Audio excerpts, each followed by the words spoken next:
Dear students, I wish you all a very pleasant evening. Welcome again to yet another English class. Last week, we dealt with the poem in a very systematic way, dealt with the poem The Castle by Edwin Muir in a very systematic way.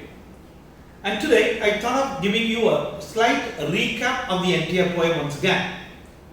And the entire summary in the form of a brief write-up. I will read it in a systematic way for you before we proceed to the other details. The poem dealt with treachery. I suppose you are aware. But it's a huge castle, a massive structure which was supposed to safeguard the king and the courtiers, the ministers and everybody. And that place was so strong, nobody could invade upon it. But without any fight, without any war, the entire castle fell because of the treacherous act of one god who was supposed to guard a small little gate.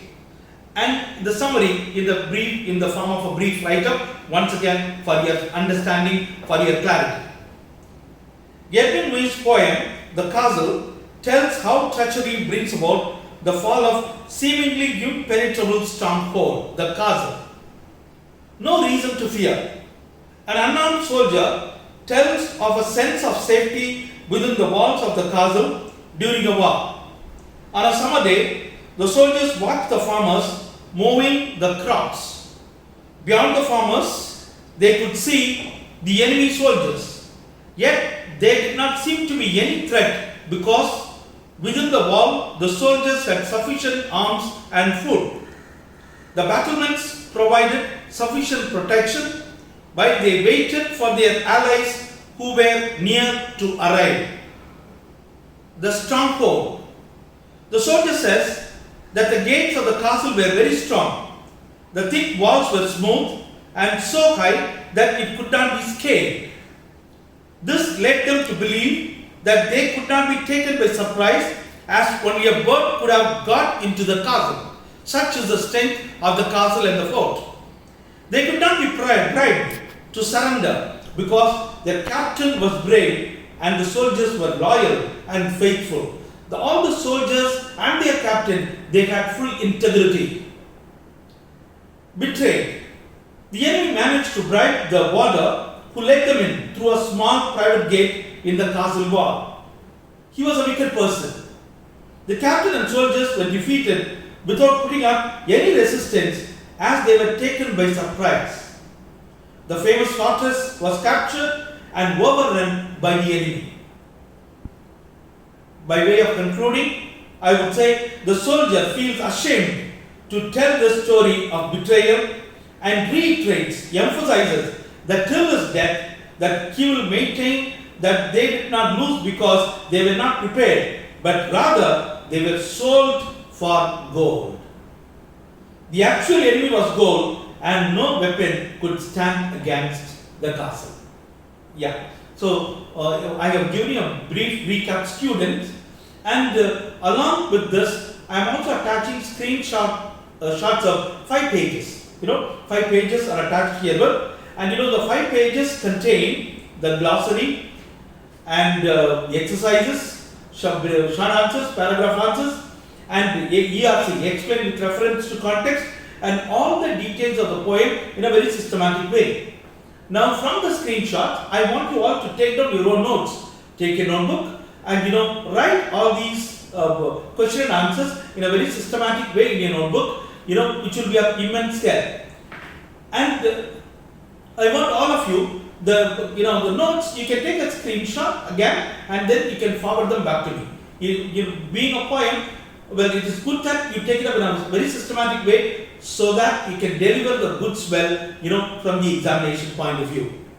Okay? I suppose it is loud and clear to all of you students. See that right from now onwards, you take up a systematic study, systematic writing practice. In due course of time, you will be also exposed to a test, so therefore, keep all these things in mind. Having said that, I come to the last part of this unit. In the first unit, we have finished with the prose, To Jasmina Verona, the poem, the castle, and the last part deals with, the supplementary reader, and it is a short story written by the famous Russian writer and novelist Leo Tolstoy.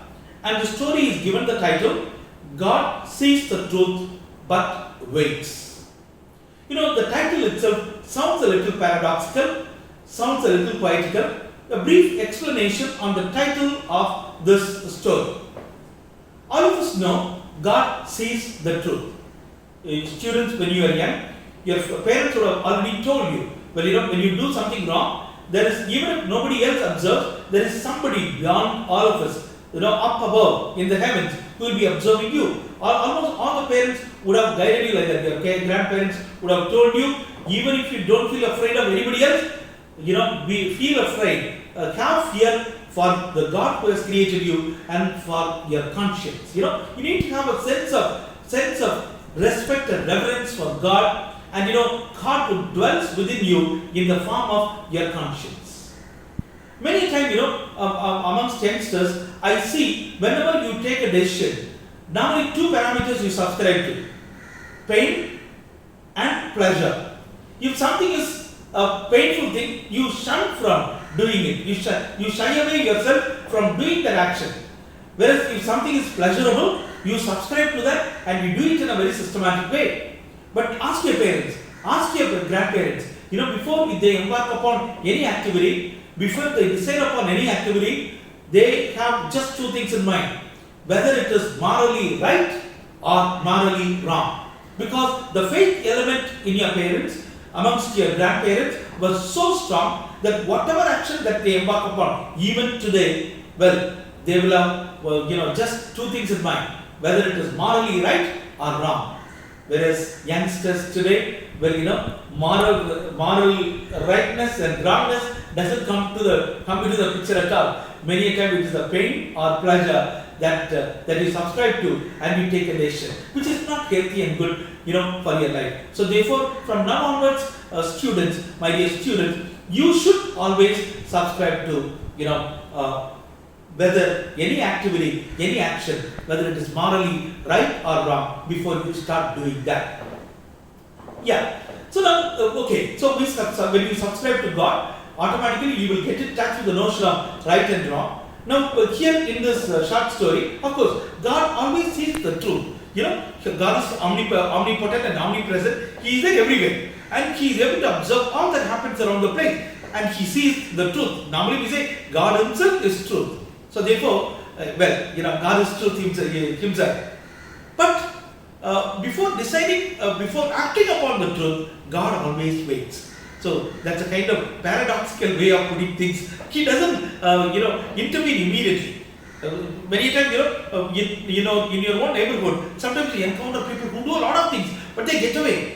And they celebrate life. Nothing intrudes upon their life and so on. So you question why they are doing all wrongdoings and they are happy. But wait, God sees all that. And a time will come when God will show the real truth, and He will act upon that particular person. So here also, God sees the truth, but He waits before He acts upon. And and don't think God acts upon activities in the world in abstraction. Never. God acts upon different persons, different contexts in the world, in and through human beings. Always remember that. God never acts in abstraction. He always acts in concreteness, in and through human beings. And therefore, in the story, all these elements are systematically highlighted. I will narrate the story to you, and then we will take up the moral behind the story at the end once again. The story revolves around a character by name Ivan Dmitrich Aksionov. In short, this particular person is called Aksionov. He lived in a place called Vladimir in Russia with his family. A compact family. And he lived very happily. He was somebody who celebrated life. He was somebody who was fun-loving.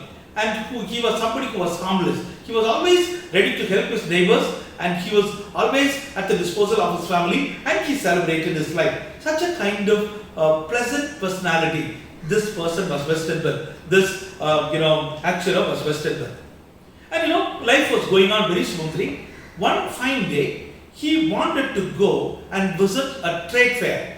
A fair that was conducted in a neighboring place called Nizhny. Trade fair, it's very common in Chennai, in island terms. Every year we subscribe to the trade fair. Many people visit the place. You would have also gone there. A lot of excitement, a lot of fun and frolic will be there. So this gentleman, actually, he wanted to visit that fair, so he wanted to travel. It's quite a faraway place. He wanted to travel on his horseback. With the help of his horse, he was traveling, and he was traveling to this distant place. Now, as he was traveling, he encountered another brother. He was into merchanting. He was into business, and he encounters a merchant on the way who befriends him. Both of them become very good friends.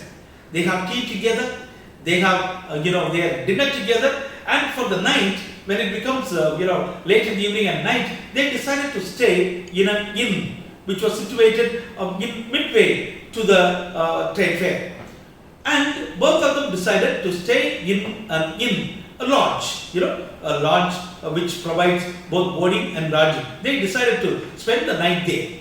So both of them stayed there, and of course, they went to bed. And the next morning, our Axiono, he wanted to reach the trade fair early. So keeping that in mind, he got up very early, say around 4 a.m. and so on. And without disturbing his neighboring friend, that merchant, he started moving forward on his horseback. And he would have traveled around 25 miles. And once, he stopped there for a little while to take a break, to feed his horses. And that time, a group of police officers encircled him. And they asked him to stop. They don't allow him to proceed forward. He was surprised. He asked them, "What for you are stopping me? I'm traveling to get excited about the trade fair in that place, Nizhny. Why are you stopping me on the way? I don't want to get stopped." But the police officer said, "Gentlemen, you are at fault. You have done a grievous mistake. You have done a criminal act." And he was surprised. What did I do? Yeah, you have killed a person, in that lodge. You have killed somebody. No, I have not killed anybody. I stayed with a friend of mine, a merchant, and the early morning I did not want to disturb him. I just wanted to move on. So I am on my horseback and I am moving towards attending the trade fair. No, we have evidence. Just open the bag. So saying that, they open the bag, and there they find, to his shock and displeasure, there was a knife, blood-stained knife they find, indicating that he was the murderer. And immediately the police officer said, you are charged with murder, and they take him to the court of law, wherein he was found guilty, and he was sentenced for his entire life, and he was taken to a remote prison in Siberia. So tragic things happen. But inside the prison, what happens? Well, you need to bide your time till next week. A lot of things happen inside the prison, and God definitely sees the truth. We will understand that this man was not the real murderer. Then who is the murderer? Well, that comes in the climax part, or that we will see it in the next class. Till then, I wish you all the very best, students. Bear in mind the poem, Castle, the systematic study, question and answers, all that you finish before we complete the supplementary reader next Wednesday. Wish you all the very best. Keep the flag flying. Thank you.